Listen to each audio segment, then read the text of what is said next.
In the bustling streets of Egbe, where survival was a game of wit, one name stood above all others: Adesua, the food seller whose meal could make even the stingiest man spend money. Her restaurant wasn't just a place to eat, it was an experience, a battlefield where the rich and the poor fought for a spot in line. Adesua's food was nothing like anyone had ever tasted. It was so good, people from nearby towns would abandon their own food sellers, leaving their wives and mothers with empty kitchens just to taste a spoon of Adesua's pepper stew. The scene at a restaurant was always chaotic. Rich men dressed in fine agbada, their heavy gold chains glittering in the sun, would park their shining SUVs down the street because the restaurant had no parking space left. They would trek, sweating under the sun, but none of them cared. The line were long and the rules were simple: wash your own plates or no food. Even the richest customer had no choice but to roll up their sleeves and scrub. The sight of alhajis, chiefs, and big businessmen washing plates like boys in the village added to the madness of the place. And the craziest part, nobody complained.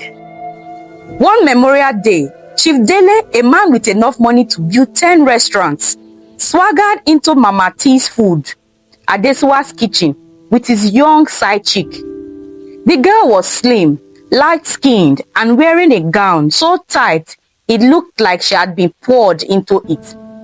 Chief Dele, feeling on top of the world, sat with her, not knowing his trouble had already arrived. His wife, Madame Bosse, the no-nonsense woman with the body of a wrestler, was already sitting in the corner, a wrapper tied so tightly it seemed ready to snap. The moment Madame Bosse saw her husband feeding another woman, the air in the restaurant froze. She stood up slowly, her eyes narrowing as she approached their table. "Dele, so this is what you have been doing with our money, Abi?" A voice thundered across the room. Chief Dele jumped up, stuttering, but Madame Bosse wasn't listening. She grabbed a tray of hot egusi soup from a nearby table, and before anyone could stop her, she flung it at Chief Dele. But the aim wasn't good. The soup landed on the floor, splashing on some unlucky customers. The crowd erupted in chaos. "Ah, our egusi don't waste," someone screamed. The side chick ran out, almost slipping in the soup, while Dele tried to calm his wife down. The staff had seen enough. They bundled Madame Bosse and Chief Dele out, their faces red with embarrassment. The two swore never to return, but the very next day, there they were again, acting like nothing happened. Such was the power of Adesua's food. Adesua herself, she sat in her usual corner, watching the drama unfold with a smile that sent chills down people's spines. She was a big woman, dark, with chubby cheeks that looked like they could burst at any moment. But there was something about her presence that made men fear her. She hardly spoke, but when she did, even the toughest of men shook in their boots. Her staff weren't any better. They treated customers like they were doing them a favor. They shouted at people who asked too much questions and pushed aside anyone who was too slow to order. And God help you if you try to complain about anything. But no matter how rude the staff were, the customers always came back. Why? Because Adesua's food was like a fever. Once it caught you, there was no escape. For some, the fever was even worse. Pregnant women especially were addicted to Adesua's. They would waddle into the restaurants, their big bellies leading the way, their faces full of desperation. Many had been up all night, unable to sleep, because the only thing they could think of was Adesua's pepper stew. Some would cry real tears if the line was too long, pleading with the staff to serve them first. because their cravings were unbearable. And once they got a taste of that peppery goodness, they would sigh in relief, as if the sickness had been taken away from them. Wives who had long given up cooking would send their husbands to buy Adesuwa's food, threatening them with a cold bed if they came back empty-handed. The husbands, knowing better, would stand in line for hours, sweating like Christmas goats, because the taste of Adesuwa's food was worth it. But it wasn't all glory. The other food vendors in town weren't happy. One by one, their businesses collapsed as all their customers flocked to Madam T Foods. Some tried to imitate Adesuwa's cooking, but it was useless. The taste was never the same. Others, out of desperation, sued her, accusing her of using juju to attract customers. They said there was no way her food could be that good without some dark magic behind it. They took her to court, but as soon as the judges tasted her food, the cases were thrown out. Even the law couldn't resist her cooking. What they didn't know was that Adesuwa's success wasn't ordinary. There was a secret behind her rise, a dark and dangerous one no one could have imagined. And when the truth will finally come out, it will shake the town of Egbe to its very foundation. Adesuwa's story started many years ago. A young Adesuwa had just been a 12-year-old orphan taken in by Madam Titi, a local food seller. Her life was far from a fairy tale. While Madam Titi's own children lay in bed till noon, Adesuwa toiled from dawn. She blended tomato, started the fires, and ran market errands, all while Madam Titi lounged in her favorite chair, surveying her empire. Adesuwa was the true backbone of her food business, though her efforts went unacknowledged. The worst part was that, despite her diligence, Madam Titi never let her attend school. But Adesuwa didn't complain. She was just grateful to have a roof over her head. As she blossomed into a beautiful young woman, her life took a dark turn. Uncle Dede, Madam Titi's husband, had been watching her for years, and one night, he began sneaking into her room. His touches started off as inappropriate brushes, but soon evolved into something much more sinister. When Adesuwa confided in Madam Titi, hoping for protection, she was met with violence. "Shut up, you evil witch! Do you want to destroy my marriage?" Madam Titi's slap rang in Adesuwa's ear long after the blow landed.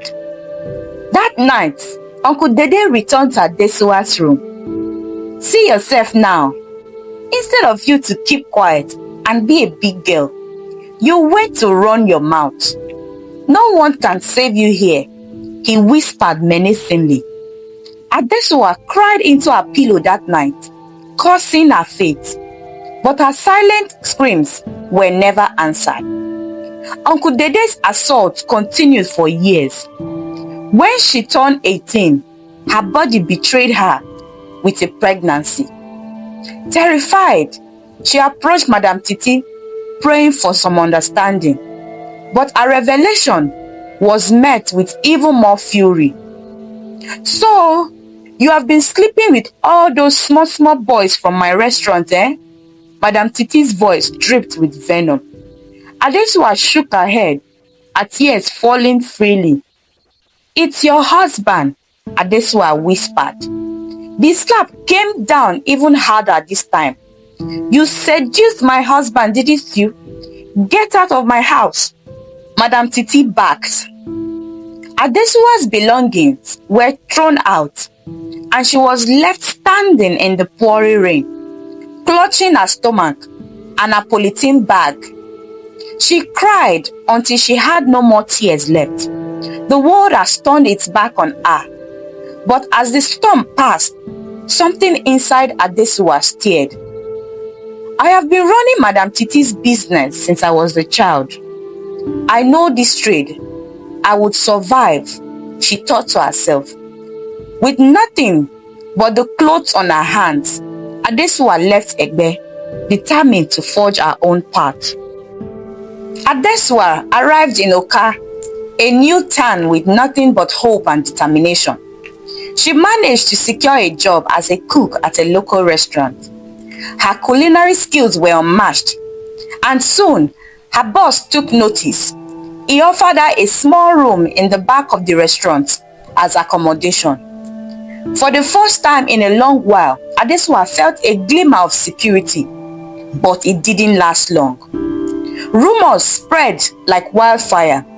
People whispered that Adesua was sleeping with her boss and that the child she carried was his. It wasn't long before his jealous wife stormed the restaurant one afternoon, her face twisted with anger. "Get out of here, you home wrecker," she shouted, dragging Adesua out by her arm. Her boss stood by, his eyes filled with sadness, but too weak to defy his wife. Once again, Adesua found herself homeless and pregnant, wandering the streets with nowhere to turn. She slept on a cold corridor that night, only to be woken up by the voice of Mr. Sam, a notorious money lender known for his ruthless tactics. "What are you doing here, girl?" he asked. Adesua hesitated, but eventually told him her story. Mr. Sam listened with a calculating smile. "I can help you," he said, his eyes gleaming, "but it will cost you." Adesua, desperate, agreed to his terms, and with the loan he gave her, she started her own humble food business. She worked tirelessly despite being 8 months pregnant. With every plate she served, she got closer to paying off her debt. But her body was weary. The weight of her pregnancy grew heavier by the day. One afternoon, as she worked in a tiny food store, the pain hit her hard. She staggered to the midwife's house, where she had planned to give birth. But it was a difficult labor, and Adesua feared she wouldn't make it through. The midwife worked tirelessly, but the hours dragged on, and Adesua's strength began to fade. Would her dream for a better life end before it even began? Adesua had been in labor for 3 grueling days, her body weak and bleeding. The midwife, panicking, called for help. A vehicle rushed her to the hospital, where furious nurses asked why she hadn't come earlier. Too exhausted, Adesua shook her head when asked if she had done any antenatal care. The doctor informed the midwife that brought Adesua in that an emergency operation was needed to save both mother and babies. Hours later, the doctor emerged with good news. Adesua was safe and she had delivered twin boys, but mother and sons needed intensive care. Adesua's joy was overshadowed by the hospital bills. Wiping out her savings, she begged loyal customers for loan, but her biggest worry was Mr. Sam, the money lender, whom she had previously borrowed money from. Once discharged, she returned home, only to find out that her sales girl had sold everything in her food store and disappeared with the money. The weight of it all made her collapse in tears. Weeks passed, and Adesua barely survived on small donations from the midwife and a few good customers who took pity on her. Mr. Sam, growing impatient, sent talk to destroy her 1-bedroom, warning her to pay up her debt. Desperate, Adesua dialed Uncle Dede, the man who had abused her and gotten her pregnant. But his cruel rejection and insult crushed her. She cried herself to sleep, wondering how she would survive with her twins. Consumed by despair, Adesua decided to take her twins to the market and beg. Early the next morning, she dressed them in tattered clothes and found a spot under a shed. She sang softly, shaking a tambourine to attract attention. Market women took pity on her, asking about the children's father. "He is dead," she replied. Moved, they gave her money, food, and even clothes. That night, for the first time in a while, Adesua smiled. Her begging continued daily, and slowly, she managed to pay a small amount to Mr. Sam, the money lender. For once, she felt hope return. One day, a black sleek SUV pulled up in front of her while she was begging at the market. Her heart raced as a woman dressed in expensive clothes and sunglasses stepped out. It was Madame Toke, a powerful businesswoman. Adesua hurried to kneel before Madame Toke, greeting her humbly. Madame Toke, observing her, handed Adesua cash and a business card. "Come see me at home," she said. "I can change your life if you are ready for what it takes." Overwhelmed by the gesture, Adesua thanked her profusely. "Thank you, ma. Thank you, ma. Thank you, ma." That night, she danced in her room, believing her life was about to change. When the day arrived, Adesua dressed herself and her twins in their best clothes. They headed to Madame Toke's mansion, stunned by the sheer size of the place. The lavish interior left Adesua in awe, everything screaming wealth. Madame Toke welcomed her, offering food and drink, and she said, "I won't ask about your past. I'm here to show you how to turn your life around." She said, revealing that she had once been poor and was abandoned by her husband, but an encounter changed her life overnight. There is a small sacrifice, but nothing in life is free, Madame Toke explained, her eyes gleaming. Adesua, desperate, agreed immediately, not asking about the cost. Madame Toke smiled, telling her to return in 7 days, promising to teach her how to succeed. The 7th day arrived. Adesua dressed in her best clothes and set out for Madame Toke's house, leaving her children with the kind midwife. Her heart pounded, but she had made up her mind. This was her chance at a better life. Madame Toke, always composed, greeted her with a smile as they both set out. They drove past familiar streets in the remote parts of Oka, deeper and deeper into unfamiliar territory. Adesuwa's nerves began to unravel as they ventured into the wilderness. Finally, Madame Toke pulled her SUV at a stop at the edge of the dense forest. She stepped out of the car and gestured for Adesuwa to follow. With every step, Adesuwa's fear grew. She thought about turning back, but the promise of a better future for her and her children kept her moving forward. They trekked deeper into the forest, the thick canopy above dimming the light. After what felt like hours, they arrived at a small eerie hut. Inside, the air was suffocating. The room was draped in red cloth, filled with graven images, amulets, and clay pots. But what truly sent shivers down Adesuwa's spine was the ancient-looking woman sitting in the middle of the room, bald, wrinkled, with white eyes and black lips. She was a nightmarish sight. Her crooked teeth added to her terrifying aura as she sat on a wooden stool covered with red cloth, wearing a white gown adorned with more amulets. Adesuwa's legs trembled, and she instinctively hid behind Madame Toke. Sensing her fear, Madame Toke reassured her, "Don't be afraid. This is the leader of Olowo women cult. All the big women you see, politicians' wives, big business women, they all come here for wealth and power." Adesuwa's mouth dropped open in shock. She had never imagined anything more sinister than this. Madame Toke's word echoed in her mind. She didn't want to become part of something this dark, She had only wanted a small business to feed her children, not to join a secret cult. Panic surged through her as she stammered, "I can't do this. I don't want to be rich like this." Just as she turned to leave, the old woman's voice thundered through the air. "Adesua, stop right there, or you will run mad for the rest of your life." Adesua stood in terror. The ancient woman continued, "I know everything about you, from before you were born. I see your past, present, and future. That is why I sent for you. But since you wish to leave, I cannot let you go.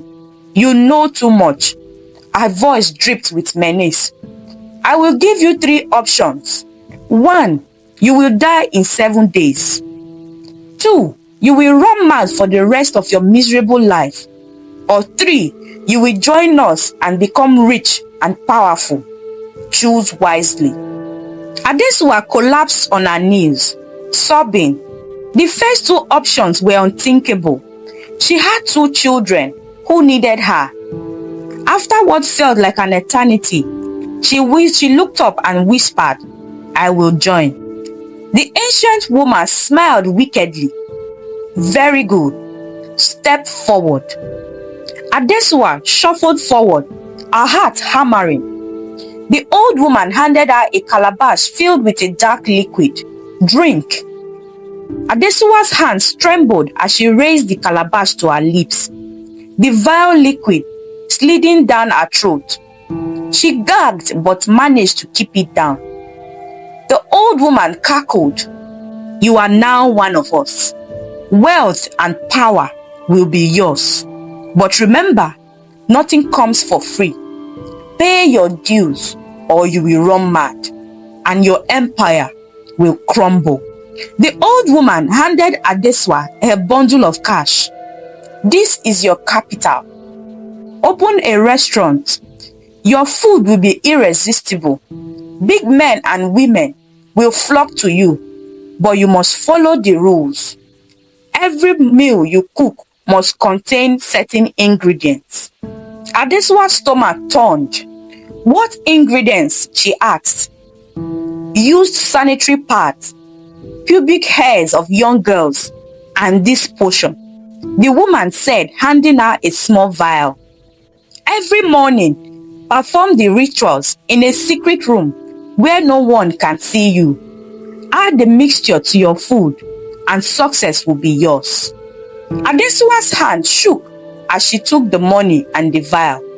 Her head was spinning. She was in too deep now. Madame Toke smiled approvingly, and together they left the forest. Months later, Adesua opened a restaurant, Mama T Foods, in honor of her twin boys. Business boomed. Customers couldn't get enough of her meals, and Adesua became the talk of the town. The once poor food seller was now a wealthy businesswoman. Her restaurant always packed with people from all walks of life. She hired workers to assist with cleaning, serving, and other tasks, but she did all the cooking herself. Every morning, she would wake up before dawn, enter her secret room, and perform the dark rituals, mixing the forbidden ingredients into her food. Her staff never questioned why the meals were always ready before they arrived. Soon, her success outgrew her modest location. She bought the land from Madame Titi, the woman who had once thrown her out in Egbe, and built a new grander restaurant. She hired more workers, but only she knew the secret behind her irresistible food. Adesua had a team of secret workers who collected used sanitary pads and shaving sticks from hotels and boarding schools. They were on her payroll, but had no idea why she needed such items. Years passed and Adesua's wealth grew. She became a top member of the Olowo women cult, always paying her dues on time. Her twin boys, now in one of the most prestigious schools in the country, were her pride and joy. Adesua remained unmarried, afraid to let anyone close enough to discover her dark secrets. One day, during a court meeting deep in the forest, the ancient leader called for this year's dues. When it was Adesua's turn, the leader's cold voice sent chills down her spine. "This year, your sacrifice will be your twin boys." Adesua gasped, her heart shattering. "No, not my voice. They are all I have in this world." The ancient woman sneered, "You have enjoyed our wealth and power for years. Now it's time to pay.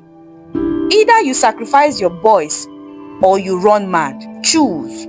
Adesua fell on her knees, tears streaming down her face. She pleaded with the ancient woman, but her pleas fell on a deaf ear. The woman's decision was final. Devastated, Adesua returned home. That night, she couldn't sleep. The faces of her beautiful sons haunted her. She had enjoyed wealth and power, but her children meant more to her than anything. She made up her mind she would sacrifice herself to save them. Days later, Adesua arrived at her restaurant, burdened by the knowledge that she would soon go mad. She had written a will, instructing her lawyer to take care of her sons when she was gone. The weight of her decision crushed her spirit, but she had made peace with her fate. That afternoon, the sky over Egba darkened. A storm like no other hit the town. Thunder roared and lightning struck. The people inside Madame T food were terrified as lightning repeatedly struck the building. Suddenly, part of the restaurant collapsed, revealing Adesua's secret room filled with used sanitary pad, pubic hair, and other fetish items. The crowd was horrified. "She's a ritualist," someone shouted. Panic ensued. People began vomiting, disgusted at the thought of what they had eaten. Chaos erupted, and an angry mob stormed the restaurant, dragging Adesua outside. They threw stones at her and cursed her, calling her a witch and a devil. Some wanted to kill her on the spot, while others insisted that she was to be taken to the king's palace for judgment. At the king's palace, Adesua knelt before the furious king. He had been one of her loyal customers, ordering food every day. Now, he was disgusted by her betrayal. "Confess," he roared. Adesua, broken and defeated, confessed everything. She told them about the court, the rituals, and how she had used young women's destiny and wombs to enrich herself. The crowd gasped at every revelation, horrified by the depth of her evil. The king, filled with rage, cursed her, ordering her restaurant and wealth to be seized. As the police dragged her out of the palace, lightning struck Adesua's chest. She fell to the ground, laughing uncontrollably. The crowd watched in horror as she descended into madness, running into the streets, shouting, "Don't touch my children! Don't touch my children!" And so, the once powerful Adesua became a mad woman wandering the streets of Egbe, her empire in ruin, her soul lost to darkness.